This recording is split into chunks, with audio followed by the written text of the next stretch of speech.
Assalamu alaikum wa rahmatullah wa barakatuh. Thank you everyone for coming. Concerning its Ashura tomorrow, tonight's session will be dealing with talking about the various paths towards Allah. And our esteemed speakers tonight will be talking about their own experiences in dealing men upon their own individual paths. And inshallah, this session will be a very beneficial one for all of us in attendance tonight, inshallah.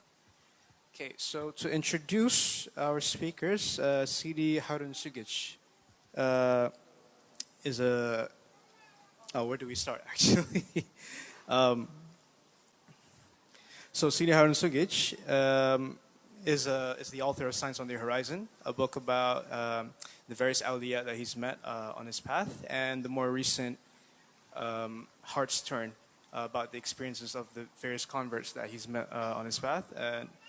And he is a professional writer who has lived and traveled extensively throughout his life. He hails from California and had also been among those responsible for converting Sheikh Hamza Yusuf to Islam. He lived in Mecca too for quite some time, and right now he resides... Is this okay? Yeah. So right now he resides in Istanbul. All right. And our second guest tonight is Dr. Abdullah Al-Haddad, right? Yeah, there we go. Okay. So among the Ba'alawi, his father is the oldest one, still alive in Kuala Lumpur. He was trained in the UK, and he is an established surgeon there. And when he was invited to Tarim, Yemen, to address the Malaysian students residing there, he said something interesting. Students asked him whether he was worried about living in the UK for quite some time, whether it was hard to live Islam there. But then in response, he said that even though he was residing in the UK, he saw many Islamic traits there. So it's not necessarily a particular location where you'll find Islam there. So without further ado, we will give the mic to our speakers. Okay, sorry. So basically, some of the questions that we'll be asking tonight will be involved with the kinds of people that you've met in your path and their characters, and what about their experiences that had struck you, that put you in such a amazed state. Sorry.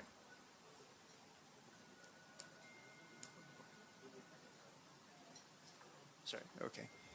So like basically, if you could start by talking about the various kinds of people that were on the path to Allah throughout your life, and what about their Islam, what about their character, what about their experiences that struck you so much, that inspired you, and whether there were examples from our own Islamic history of these kinds of people, and basically the more recent examples they encountered. Okay, without further ado, we'll pass the mic to Sidi Haroon.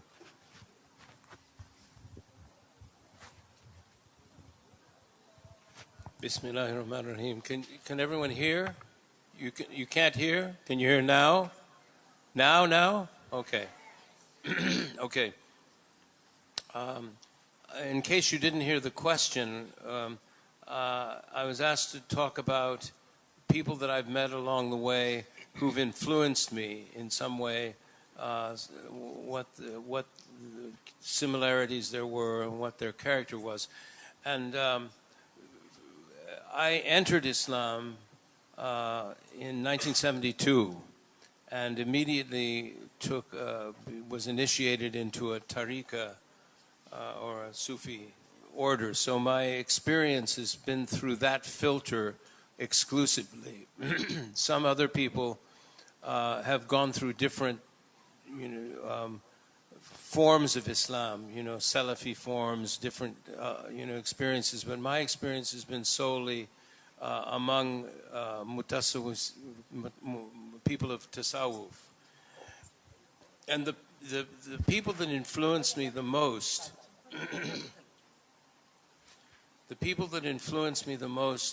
were the awliya that I met initially in Maghrib and then ultimately in other places.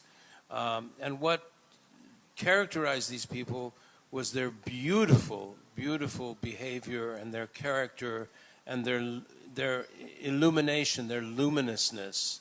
And I tried to describe this in the book that I wrote called Signs on the Horizons, to let people know that these kinds of people do exist.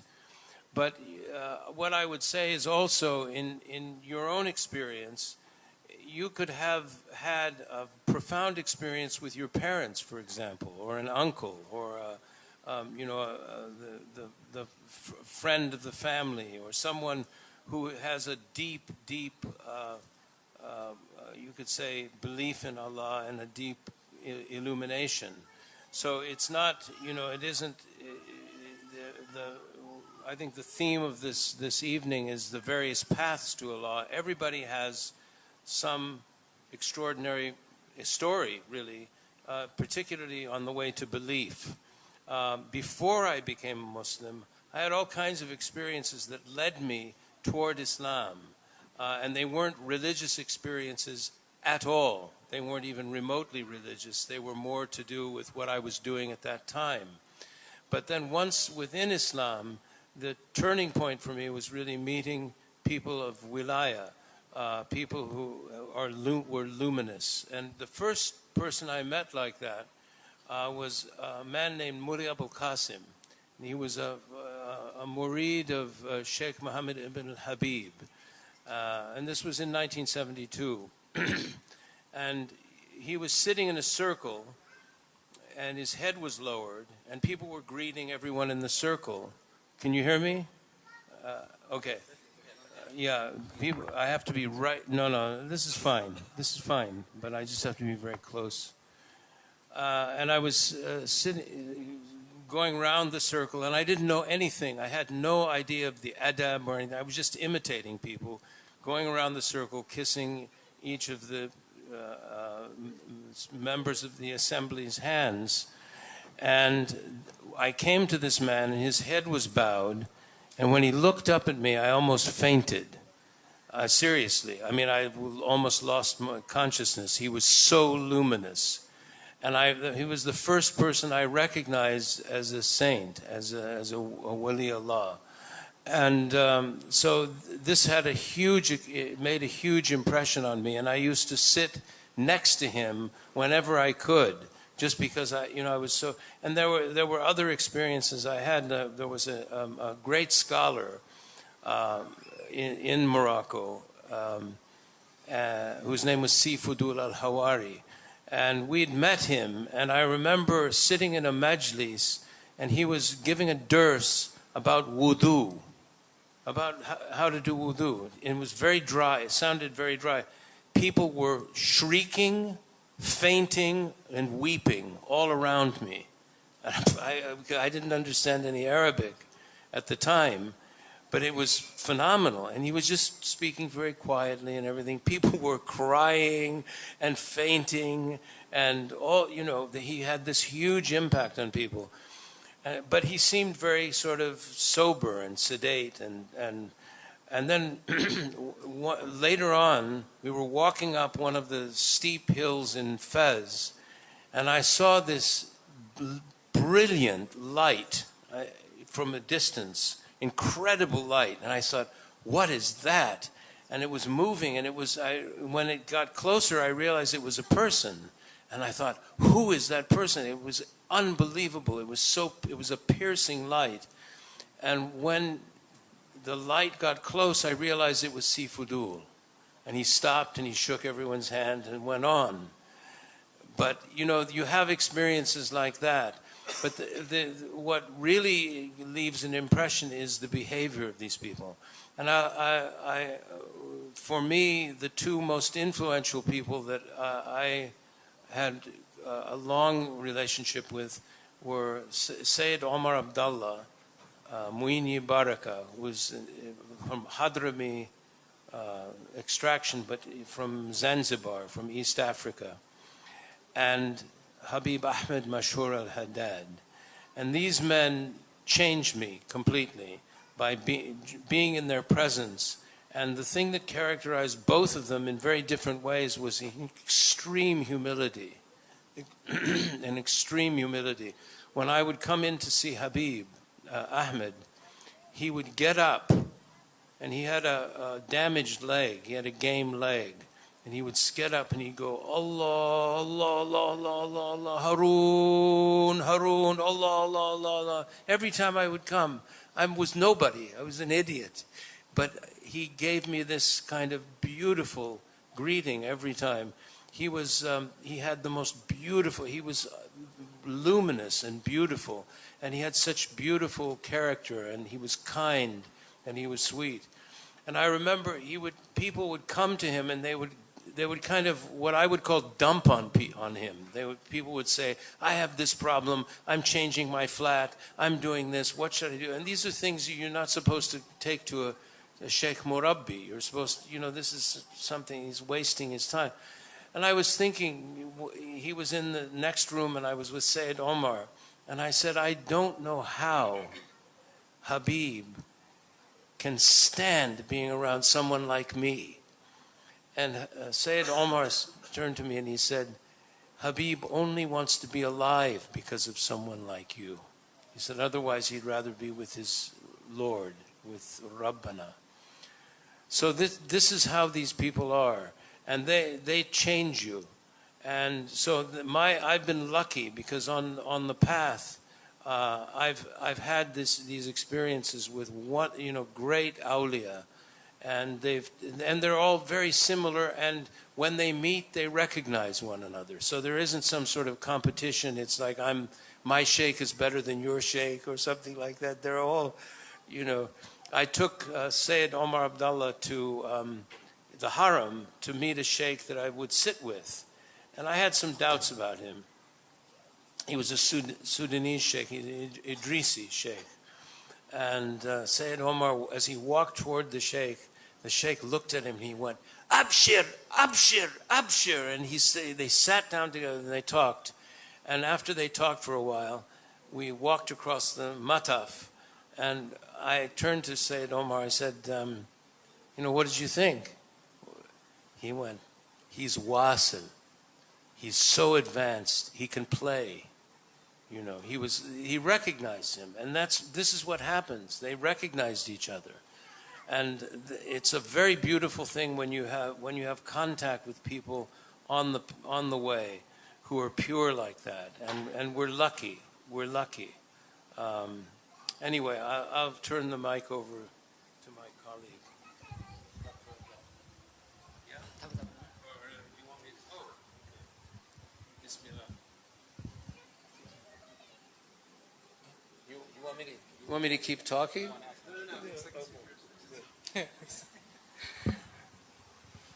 بسم الله الرحمن الرحيم الحمد لله رب العالمين والصلاة والسلام على أشرف الأنبياء والمرسلين وعلى آله وصحبه أجمعين اللهم صل وسلم على سيدنا محمد مفتاح باب رحمة الله عدد ما في علم الله صلاة والسلام دائما بدوام ملك الله وعلى آله وصحبه ومن والاه رب اشرح لي صدري ويسر لي أمري واحلل عقدة من لساني يفقهوا قولي أما بعد السلام عليكم ورحمة الله تعالى وبركاته Sidi Haroon, Habib, Alwi, Abu Futaim, my respected brothers, elders and sisters, Alhamdulillah, I'm grateful to Allah subhanahu wa ta'ala to enable me to be with you today, Alhamdulillah. Just to in order for me to tell my own bit of the stories, I have first of all need to make a disclaimer. I'm not an Islamic scholar. Well, in fact, I'm only a servant of Allah. I work as a doctor. I'm a neurosurgeon. I've been practicing medicine for a number of years now. I spent almost 28 years of my life in the UK. So Alhamdulillah, to me that's certainly one of the greatest blessings Allah has bestowed upon me and my children who were all born in the UK. And we Alhamdulillah came back to Malaysia 4 years ago. During these 28 years I've met many people. Not all of them are wali Allah. But there's certainly few people who really stick out in my mind. One of them is a close friend of mine. He wasn't close initially, but ended up being a very close friend of mine. to put things into perspective, I need to tell you the story and a bit of background what happened during that period. In 2000, this is after 13 years being in the UK, I got myself into trouble. In the sense that this is during, after I got married, it's a year down the line. My wife, my beloved wife, Munira, was about 32 weeks pregnant. I was preparing for my exams, and I was also looking for a job.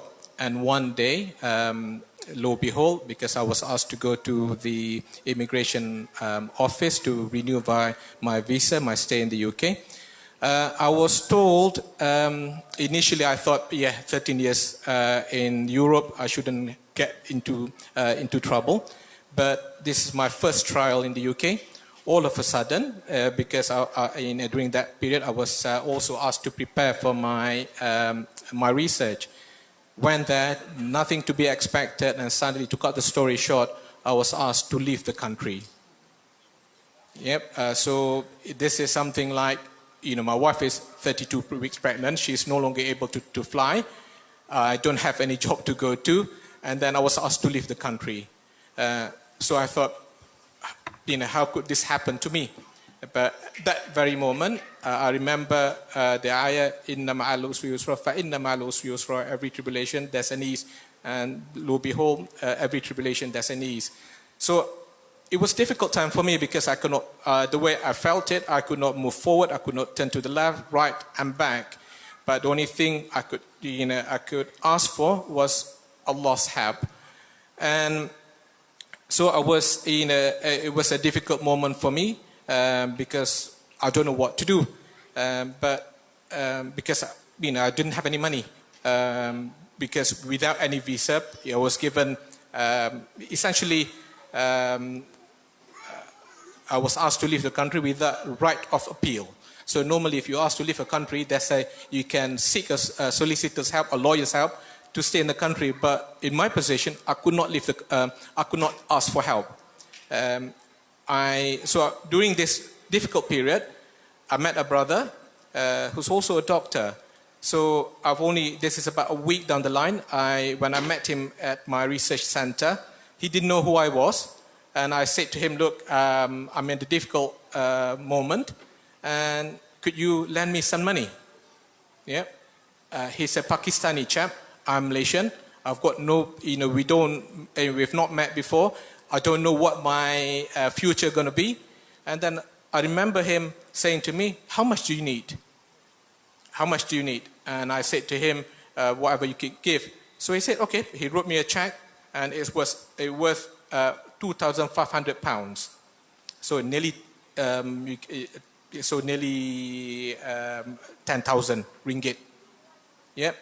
So you ask yourself, would you do it to another fellow Muslim you've never met before, whose future is uncertain? So this chap, he said to me, no, don't worry about it. You just pay me whenever. And I said, how he has no fear of his wealth.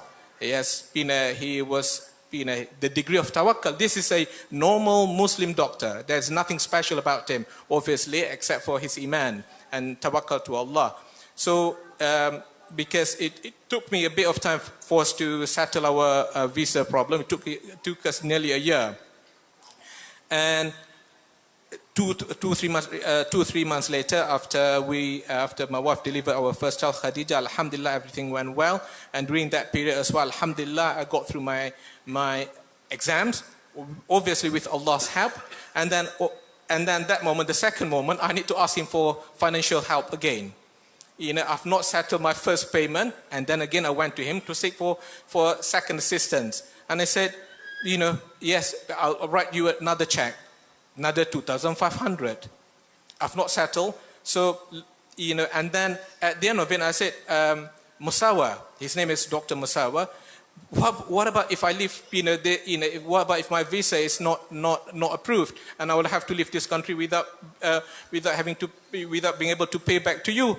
And I said, no, it's okay, don't worry, this is Allah's gift to me, and it's a gift to you. So, that's the and Alhamdulillah, at the end of it, I was, Allah, to cut the story short, I was able to regain my visa and, complete my payment. But it stands out, throughout the 28 years, there are few people who really, really embodied what Islam is all about, the trustworthiness, the sincerity of the help. And I'm really touched by these, by these people.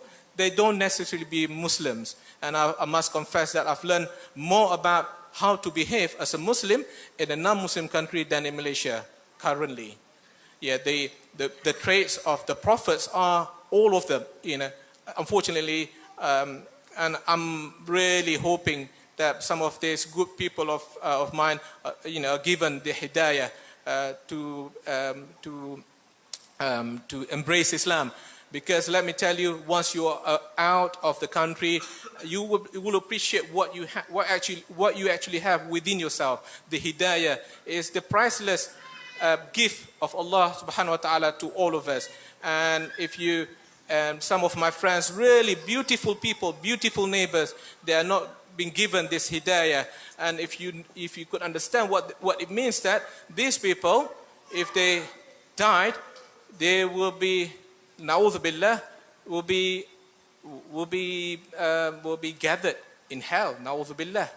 And then the punishment is forever, and there's no turning back.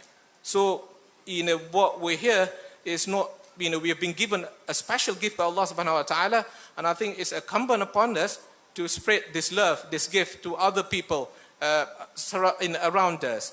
I think I will stop you there, and I'll tell more stories later on.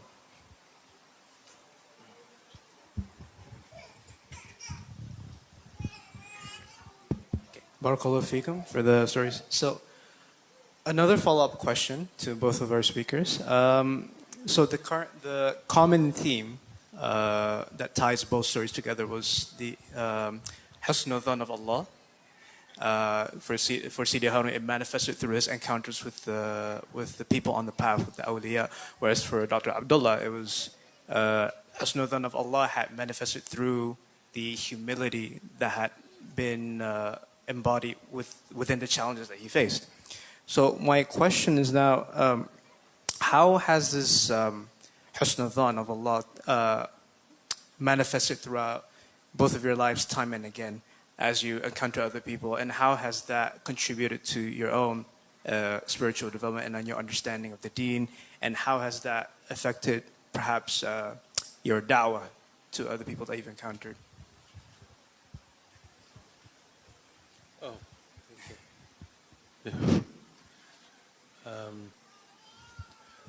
This reminds me of something I heard from Sheikh Hamza Yusuf recently. I was visiting him, and he told me of when he was young, he went to Morocco, and he was with one of the awliya, one of the shuyukh, in a circle of young students, and the sheikh asked each student what he aspired to, what he wanted.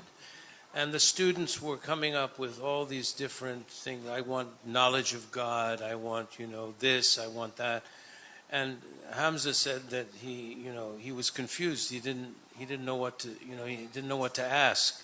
And finally, when the circle came to him, he just blurted out. He said, "I want husnul khatam." And the sheikh said, "Naam," like that. He said that he nailed it. It's to have the best thoughts of this world and the next, and to want that. And husn dhan is very difficult today. It's very, very, very difficult. And one of the things that Sheikh Muhammad Jilani said is one of the worst things we have today is news. It's very bad. And you don't need to look at most news. I mean, find out if there's a volcano next door or something, but you don't, because news floods into the mind. It's all bad, it's all negative, and it fills you with very bad thinking. So what we need to try to do is turn away from all of that and think the best of Allah. One of the things I realized, in just living life and meeting people. I've had encounters with several very insane people, and one of the things that sort of characterizes a mad person is paranoia. Is they think that the entire universe and everything in it is conspiring against them. This is an attribute of insanity. And then I was thinking about that, and I thought, well, what that means is that a sane person realizes that the entire universe and everything in it is conspiring for them. It's for that the whole universe is for you. Allah Arhamar Rahimin.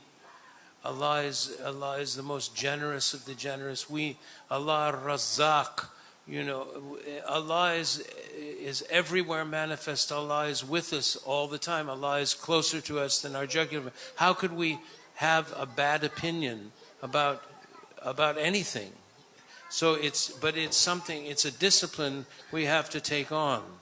I once went to a very great Wali Allah in Sidi Muhammad Sahrawi, and I said something. He was 100 years old. I mean, he was over 100 years old, and he was blind. And there was somebody that we both knew who had frankly gone off the path and done something wrong. And I mentioned this to him, and he got very upset. And he said, I don't care. I like him, and anyone who doesn't like him, I don't like them. And I was very tough with him, even though I was this young idiot, And I said, well, if he represents the way of Allah, then I don't want the way. I don't want anything to do with it. I was very hard on him. He took me close to him. This was a big lesson for me. He said, look, I only want to have a good opinion of Allah.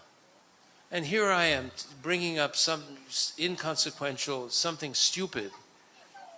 It was a big lesson for me. It was terrible what I did. It was bad adab. It was because he's 100 and some years old. He just wants to think well of Allah. He wants to have husnul dhan, and this is a very high thing.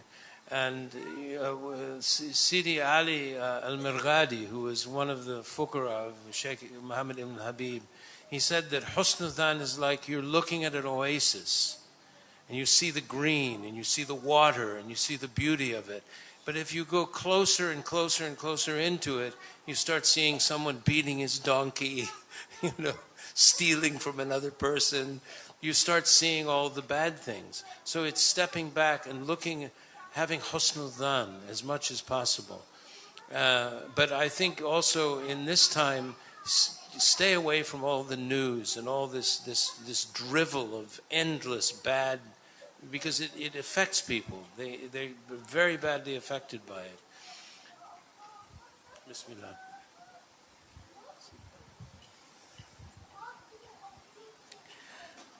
One of my teachers, Sheikh Abdulaziz Ahmad Fredericks in Glasgow, used to be asked a question about the existence of God. This is by the non-Muslims.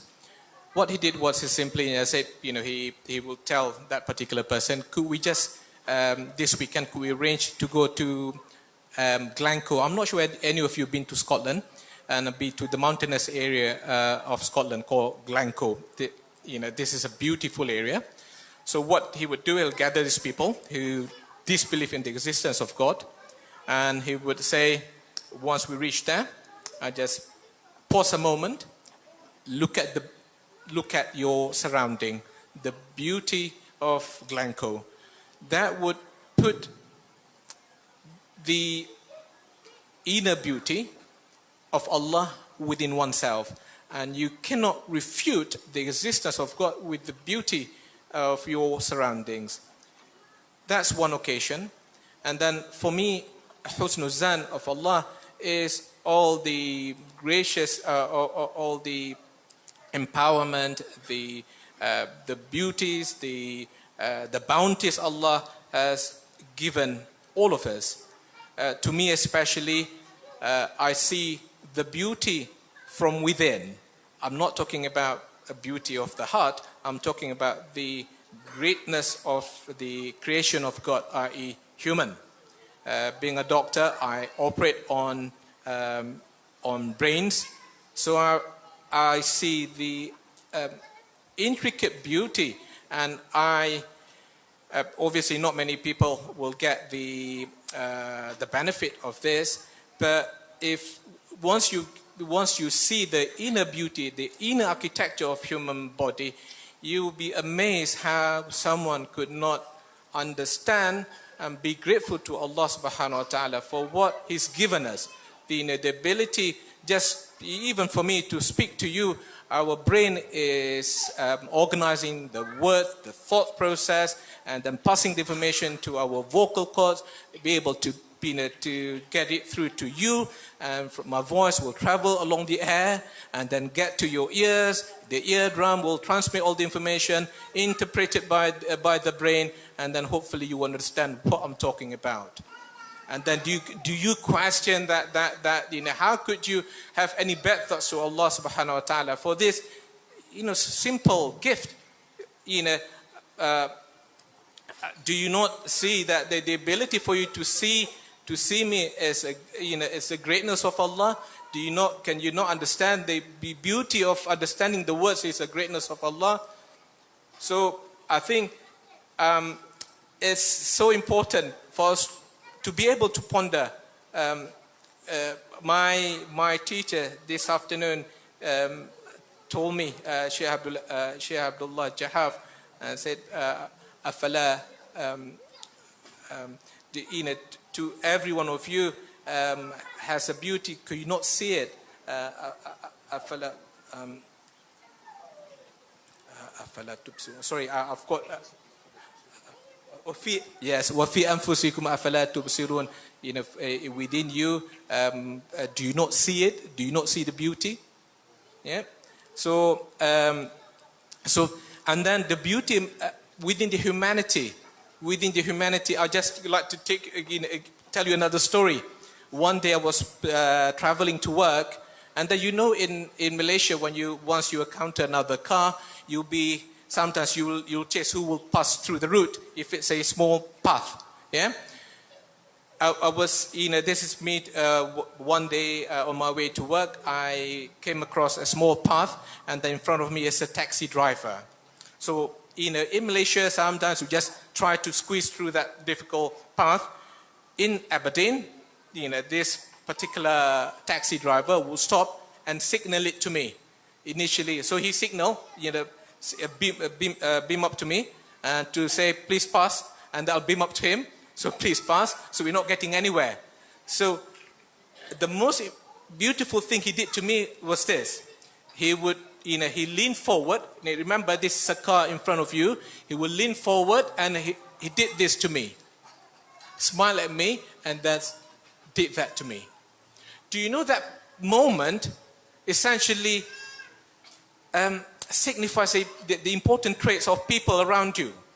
How beauty, the akhlaq of these people.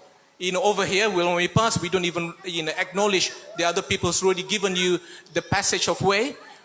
Over there, not only he acknowledged my presence, he actually did that.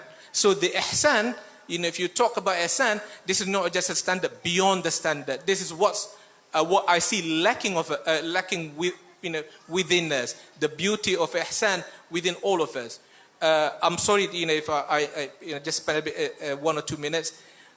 When we drive our cars in Malaysia, we have to be careful. This is an important moment for us to behave and to show the beauty of our akhlaq of Rasulullah sallallahu alaihi wasallam. Regardless who the other person is, whether it's Chinese, Indian, whatever, sometimes you don't know what will trigger one's action towards Allah subhanahu wa ta'ala. I remember there was a story of a bus driver in London who been seeing this chap with a skull cap, a Muslim. Yep. So he said, this chap at 7 o'clock in the morning, he will take my bus. So every day he will pass through. But he seems to be quite a nice gentleman. So one day this chap, the chap walked into his bus and then give him some money. In exchange, the driver gave him excess of what it's supposed to be. It's only 20p. Yeah, 20p, about a ringgit. Yeah, usually it means it's not much, but it's 20p. So initially he didn't realize what was happening, because he normally keep a specific amount of money in his pocket, pass it to the bus driver, and then he'll get the change. So one particular day, this driver, give him the excess money, and then didn't realize until he got back home, then realized there's a 20p extra in the change. So the next morning, he got into the bus and then said to the bus driver, this is your extra 20p. And then the bus driver whispered to him, do you know, sir, I was I was testing you. I was to see how honest you are. Because of what you did, I'd like to know your religion. Because obviously he wore skull cap, and many people will immediately associate skull cap either Jews or Muslims. So immediately attracted to the imam. He is actually imam of a local mosque. And then this imam said that I nearly sold my religion for 20p. Yeah, a small amount of money, but you never know what these people, your small action could trigger a big change on someone's behavior. Alhamdulillah, I probably been a deviate a bit from the topic. Barakallahu feekum for the anecdotes. Okay, so what I see here right now is that from both of your stories, the common theme is that the key to maintaining husn al-dhan of Allah is to behave with adab. When you behave with adab, you glean the hikmah from the situations, because then the situations and the people you encounter in these situations act as mirrors that kind of manifest the hidden side to your personalities, to your characters, to which point then you either decide to ascend to Allah or you descend to your nafs. So with the news being the way it is right now, it inevitably causes one's iman to deteriorate, and even more one's ihsan to be virtually non-existent. So with that being said, how would one go about finding good companionship when seemingly everyone nowadays is out to kind of take every opportunity to be selfish, to assert their power over one another?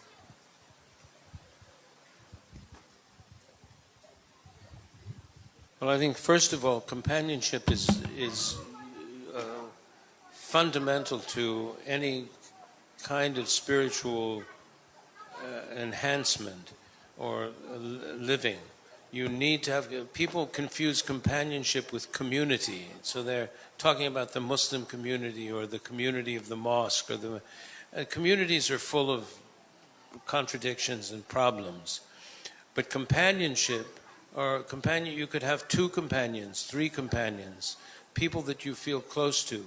Your companion could be your daughter or your mother or your cousin, someone who is like-minded, who has the same aims as you have.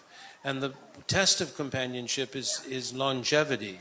I have companions that I've known for almost 50 years, people that I trust.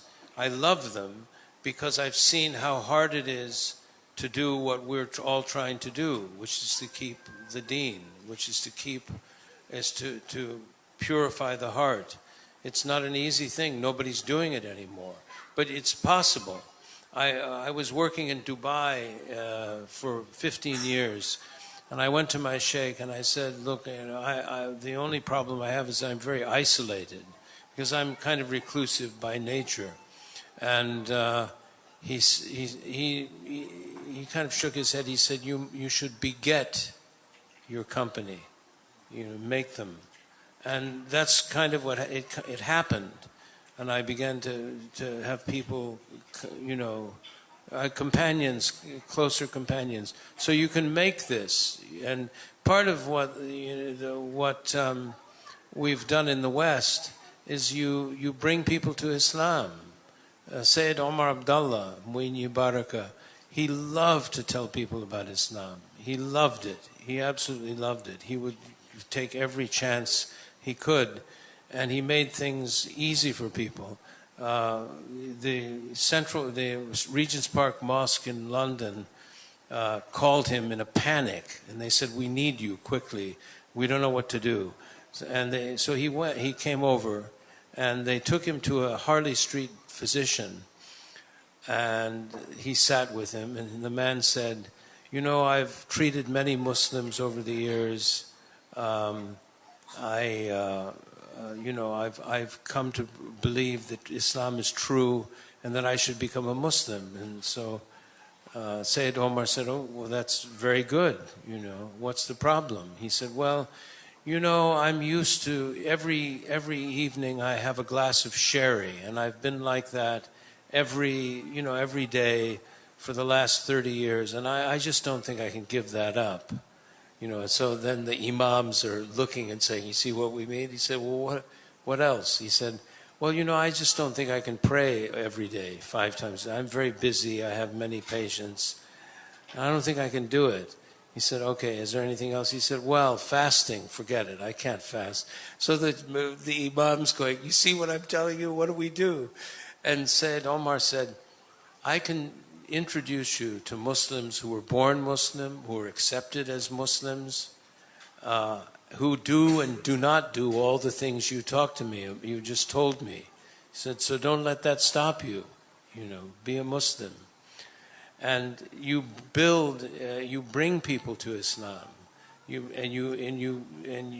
create your own companions. You can do this, or if those of you who live in a society that's already a Muslim, bring them closer to you, to your way of living, the way of dhikrullah. Introduce people to the beauty of dhikrullah. Build your companions that way, and." But it's very important. Suhbah is fundamental to a spiritual path. It's very hard to progress without being, you know, in close proximity to somebody. It doesn't have to be 50 people. It can be 2. It can be 2. And the longer you have these relationships, the more you love these people. And this is what the spiritual path is all about. Is about really falling in love with the belief and with believers and with ultimate and the Rasul alayhi salatu wasalam and with Allah subhanahu wa ta'ala.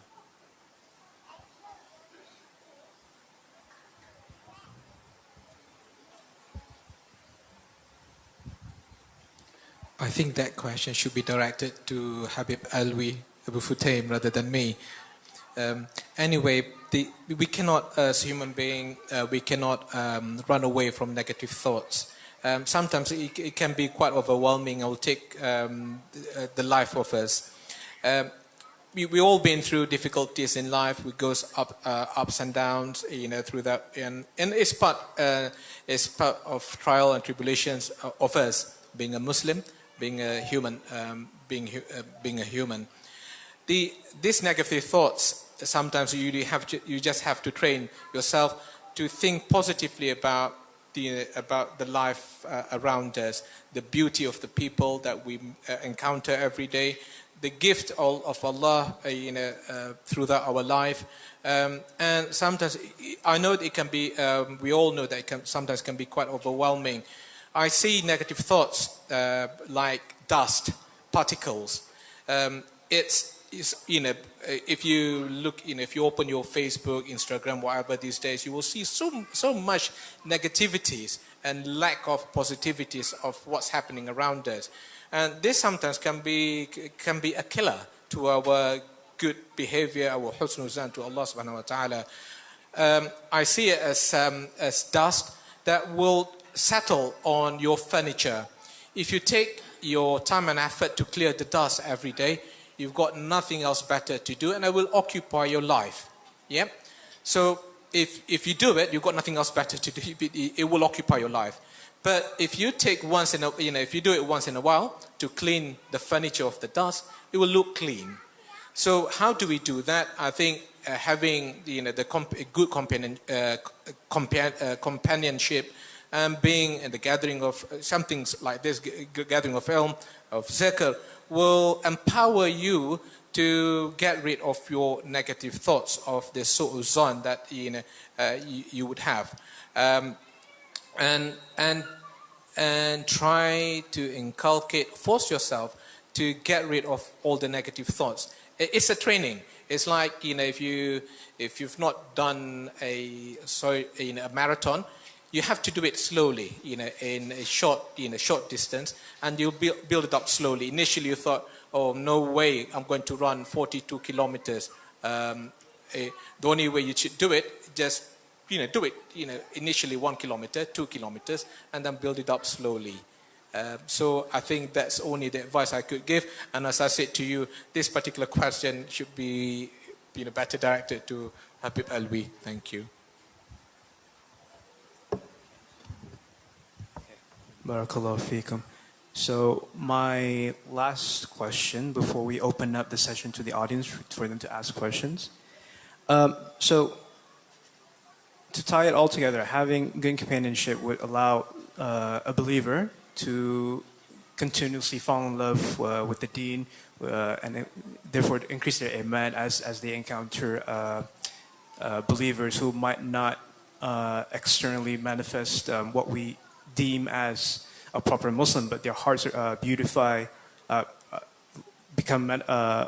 are a testament to their character, and then therefore beautify our own interaction with them.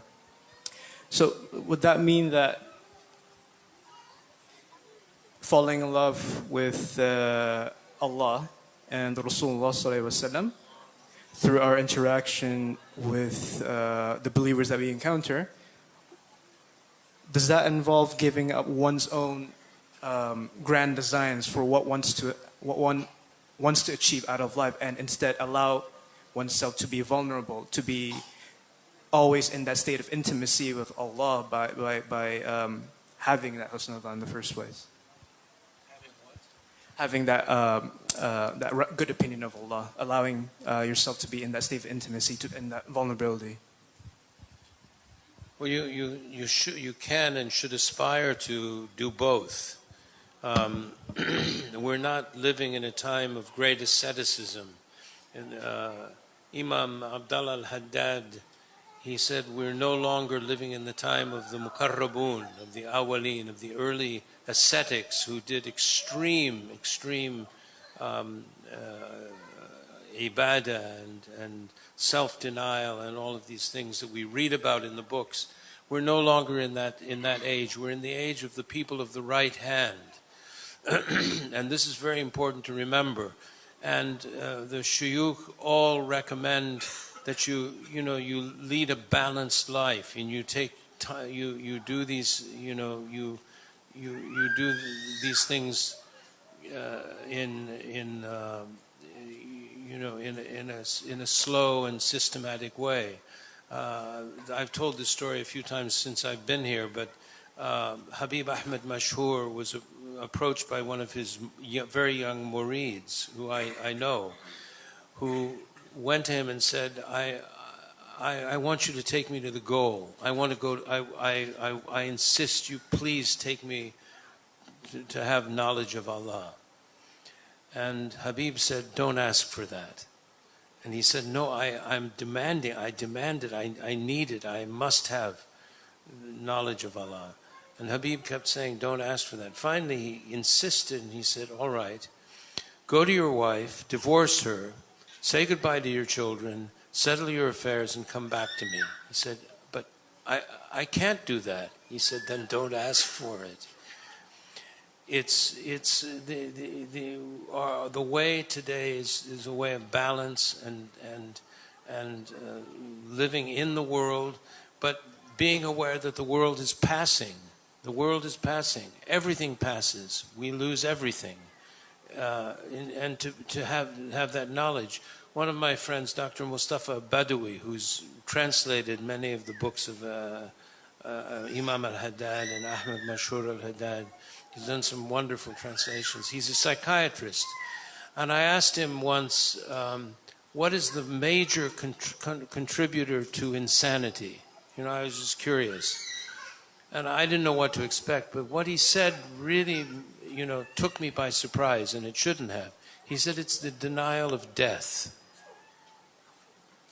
And when you think about it, that's the most insane thing you could possibly entertain, is the denial of death. Because it's the only thing we all know that's definitely going to happen to everything, to everyone.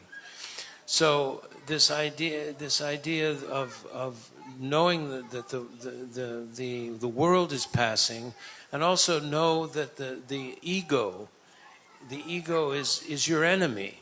Whether whether you're in the world or out of the world, the ego is the enemy. You could be living on a mountain and be the most egocentric person on earth, possibly. It's not that you have to give up the world, but you have to give up this idea of the self, and recognize that that's your problem. It's the ego. And the problem today is that we're trained, and we're educated to believe that we have to be great, we have to achieve, we have to be amazing, we have to build the ego up.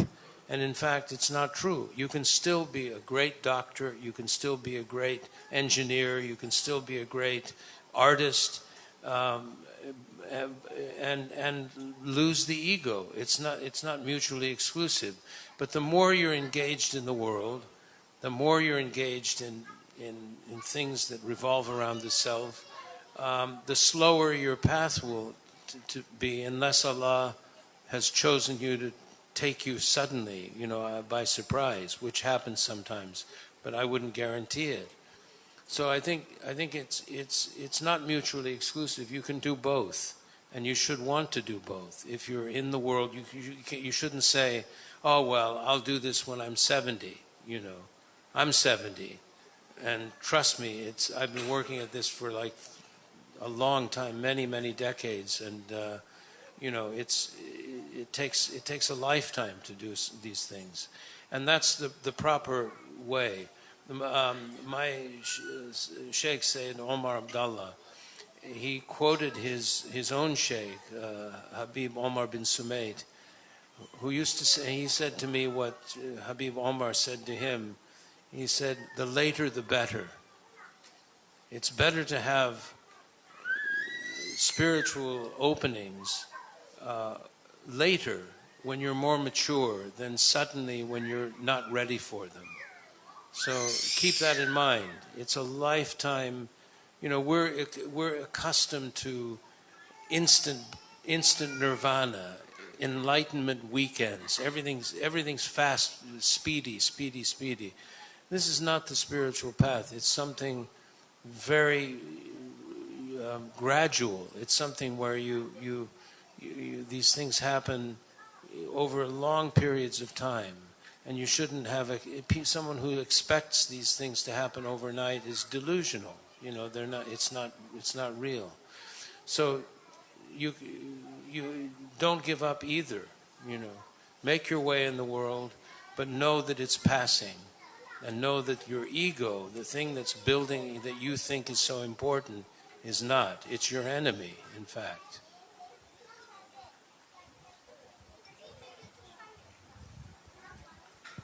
I don't think I've got anything else to say except to agree with Sidi Haroon.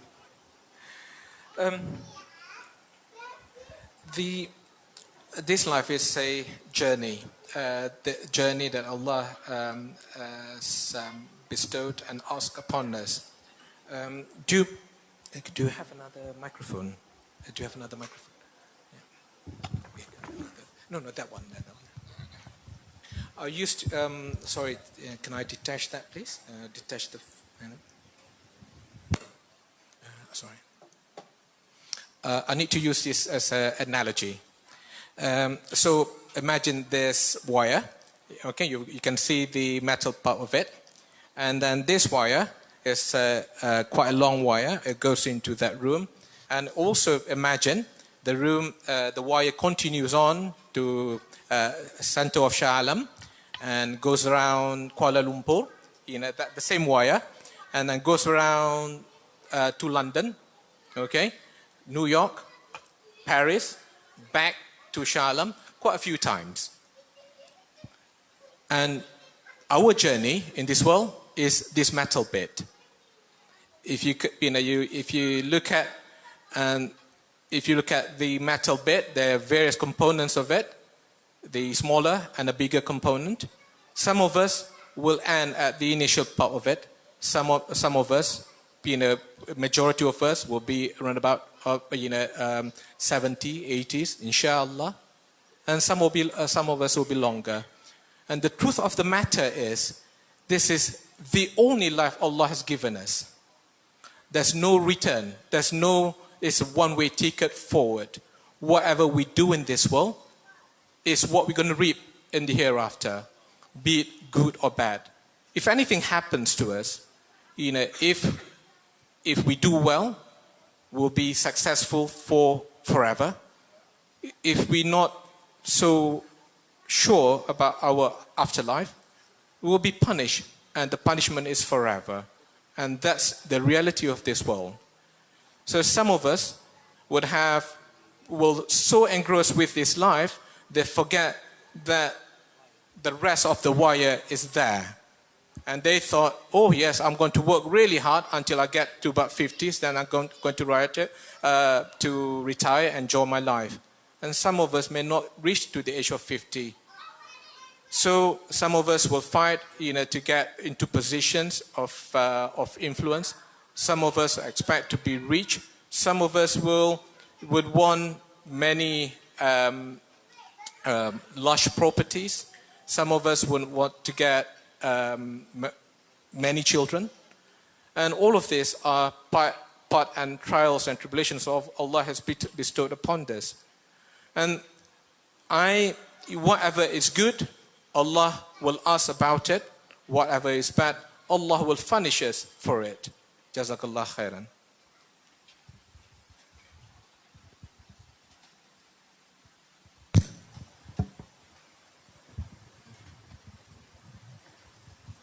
Jazakumullah khairan kathira for the wonderful stories that were shared.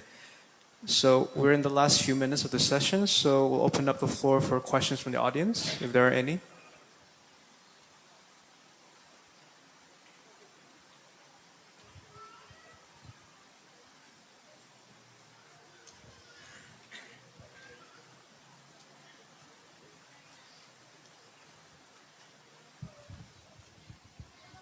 Okay, the question goes to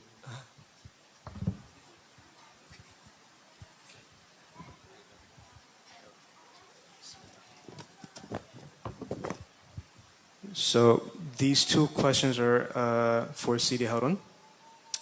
And the first question is, if you looked back into your life, do you think that it was did you find the tariqah, or did the tariqah find you? As you look into your life in retrospect. And the second question is also similar.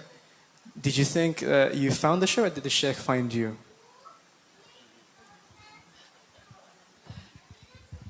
Okay, I have to admit, someone actually described me once as the Forrest Gump of Sufism. I don't know if anyone's seen that movie. I didn't like it very much, but I can kind of see the point.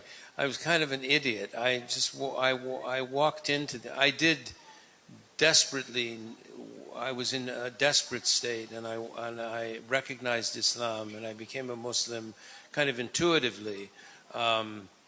And I went along with the crowd. I was lucky that the people that I was associated with were connected to a genuine tariqah, and we met great awliya in a time when there were actually quite a few still living that were, out, apparent. Finding a sheikh was another thing, and this is a very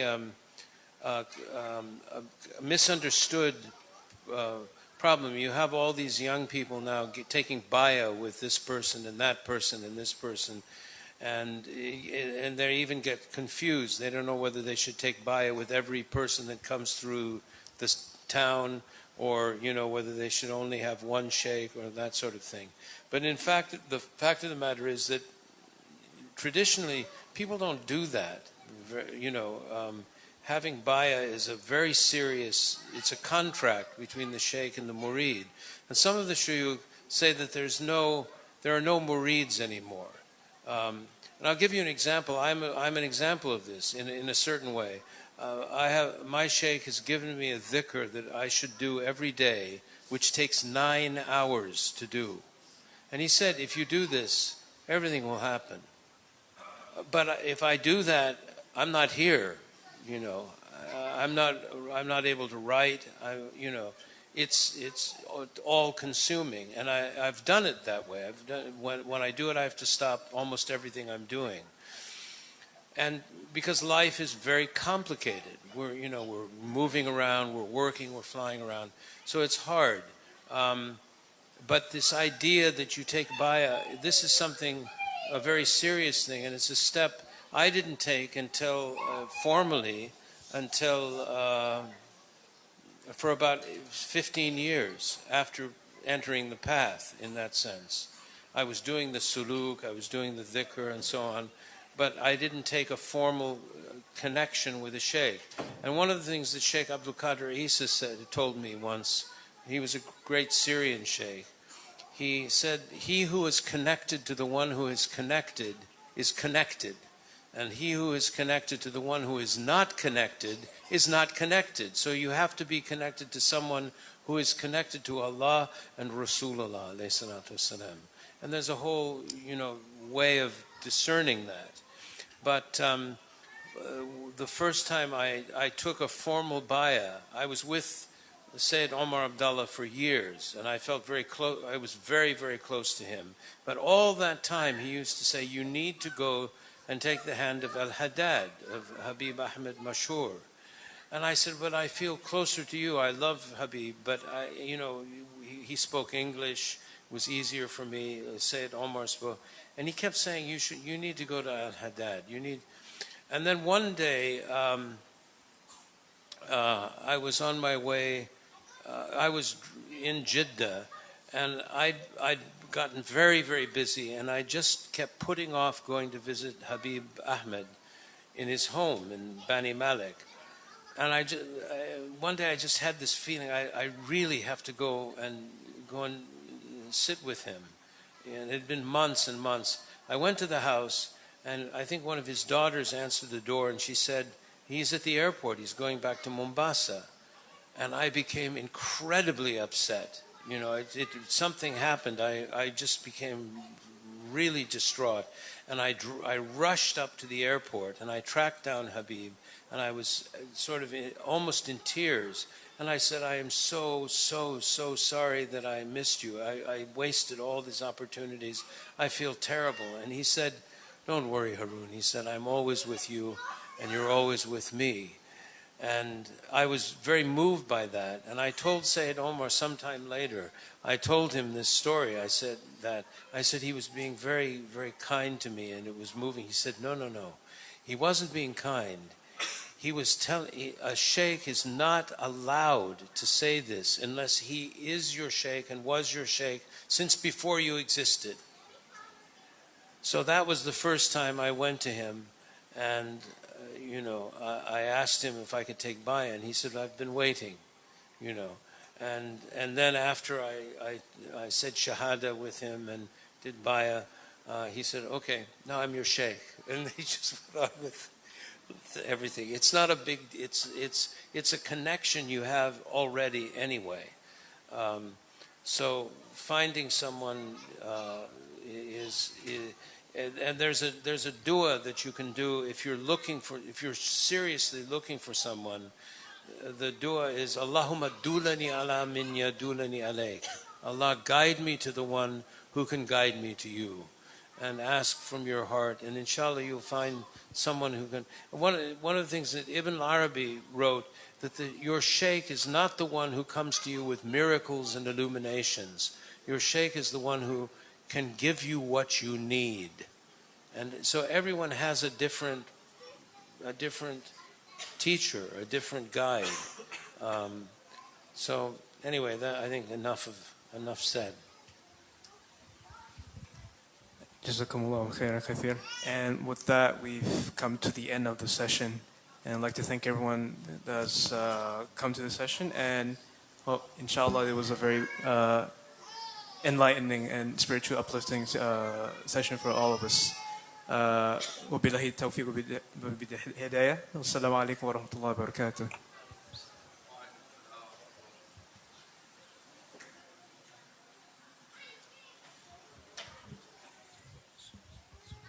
بسم الله الرحمن الرحيم. جزا الله سيدي هارون سوقج والدكتور عبد الله الحداد على ما تفضل به من خبرة سنوات كبيرة واتصالهم بأهل الله خلال سنوات، فقدموا لنا قدوات ودروس حية وقصص واقعية حتى تنير لنا الطريق. Alhamdulillah, segala puji bagi Allah. Kita mengucapkan ribuan terima kasih kepada tetamu kita Sidi Haroon dan juga Habibana Abdullah Al-Haddad di atas perkongsian mereka, khususnya bagi tajuk yang sangat-sangat memberi faedah kepada kita, iaitu mereka mengedepankan kepada kita siapakah watak-watak dan bagaimanakah watak-watak orang-orang yang dicintai dan dikasihi oleh Allah, yang mana dengan mereka ini punya perwatakan dapat kita menumpang untuk kita sama-sama menuju kepada Allah. Dan begitu juga perkongsian mereka khususnya yang sangat boleh kita kaitkan kepada hidup kita, kerana itu semua adalah apa yang mereka lalui sepanjang kehidupan mereka sendiri.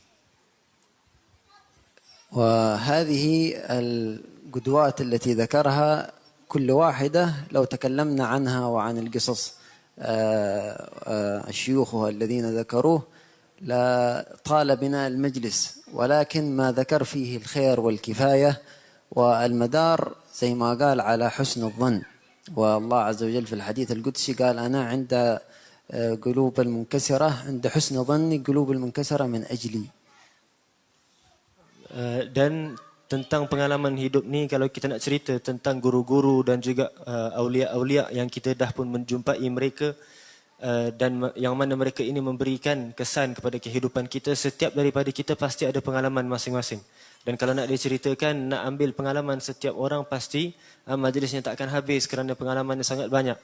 Adapun apa yang kita boleh simpulkan daripada pengalaman dua orang yang istimewa ini adalah tentang tajuk yang sangat-sangat bagus, iaitu husnuzan kepada Allah, bersangka baik kepada Allah.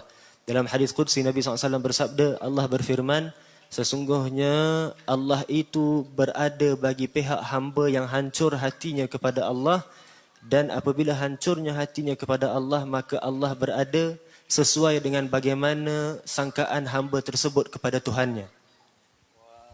نحن في هذه الليلة ليلة عاشوراء لابد نتذلل ونخضع لله عز وجل منقادين لطاعته عز وجل. وقد حثنا النبي صلى الله عليه وسلم في يوم عاشوراء بمجموعة من السنن أهمها الصوم، فقال النبي صلى الله عليه وسلم أحتسب على الله أنه يكفر ذنوب سنة. وكذلك التوسعة على العيال، قالوا بما يفرحهم ويكفيهم في هذا اليوم، شيء زايد على المعتاد، فمن وسع على العيال وسع الله عليه خلال طيلة السنة. هذين الصنفين الصيام والتوسعة وردا في أحاديث صحيحة عن النبي صلى الله عليه وسلم، فينبغي لنا أننا نحرص على اتباع النبي صلى الله عليه وسلم. وقالوا أصل السير إلى الله حسن الاتباع والاقتداء ومحبة ما حث عليه النبي صلى الله عليه وسلم. Dan begitulah kita dalam penghambaan kita kepada Allah, khususnya lagi kita berada pada malam-malam yang istimewa, iaitu malam ini adalah malam kita meraihkan malam 10 Muharram, malam Ashura, dan yang mana pada malam Ashura ini dituntut oleh kita umat Islam, oleh Nabi SAW, untuk kita berlazat-lazatan dan juga untuk kita bersedap-sedap dan hancur hati kita kepada Allah dalam kita merayu dan mengadu kepada Allah. Maka ambillah kesempatan malam yang istimewa ini, khususnya kita beramal dengan apa yang dipesan oleh Nabi SAW untuk kita beramal pada malam-malam seperti ini, iaitu Nabi mengatakan malam Ashura, hari Ashura, hendaklah kamu pertama sekali berpuasa. Dan Nabi bersabda, barang siapa yang berpuasa pada hari Ashura, Allah akan tulis baginya pengampunan bagi 1 tahun. Dan yang kedua adalah pada hari Ashura digalakkan untuk kita melebihkan belanja kita kepada anak-anak dan keluarga. belanja dengan barang yang boleh membuatkan mereka gembira, dan belanja itu lebih daripada apa yang normal kita belanjakan. Apabila kita meluaskan belanja kita bagi mereka pada hari Ashura ini, Nabi berjanji, barang siapa yang melakukan perkara ini, Allah akan mencukupkan keperluannya sepanjang tahun itu. Dan apabila kita nak mula menuju kepada Allah, pertama sekali adalah dalam kita mengikuti orang yang dah sampai kepada Allah, dan ini adalah pesanan bagi yang datang kepada kita oleh Nabi SAW, maka ikutlah pesanan Nabi SAW untuk kita sampai kepada Allah. وكذلك نختم بهناك مجموعة من الأشياء ينبغي أن نفعلها في يوم عاشوراء حث عليها السلف الصالح، منها مسح رأس اليتيم وصلة الأرحام والصلاة وعيادة المريض وزيارة العلماء، وكذلك قراءة 1000 من قل هو الله أحد. Dan juga di antara perkara yang digalakkan untuk kita lakukan pada hari Ashura adalah untuk kita menyapu, mengusap kepala anak yatim, untuk kita mandi sunat pada hari Ashura, dan kita berziarah kepada orang sakit, kita berziarah kepada orang alim, dan kita baca Qul huwallahu ahad sebanyak 1000 kali pada hari Ashura. جزا الله الضيوف خير الجزاء، وإن شاء الله يوم الغد بعد العصر نحن نقرأ الواقعة ثم حضرة باسودان، ثم نقرأ بعض الأذكار المتعلقة بعاشوراء، ونختم إن شاء الله بالإفطار الجماعي وصلاة المغرب بإذن الله. نسأل الله عز وجل أن يطيل أعمارنا. Dan untuk mengambil kesempatan bagi hari yang mulia ini, yang digalakkan untuk kita berdoa kepada Allah, kita pada hari esok, iaitu penghujung hari Ashura, selepas asar kita akan mula dengan bacaan zikir-zikir selepas asar, wirid-wirid selepas asar. Kemudian kita akan baca kumpulan munajat dan doa, iaitu hadrah basaudan yang disusun oleh para ulama. Kemudian setelah bacaan hadrah basaudan, kalau ada masa kesempatan, kita akan dengar nasihat dan tausiah. Kalau dah tiba masa dekat dengan maghrib, kita akan ramai-ramai membaca doa penutup hari Ashura. Kemudian kita akan ramai-ramai insya-Allah berbuka puasa dan salat maghrib.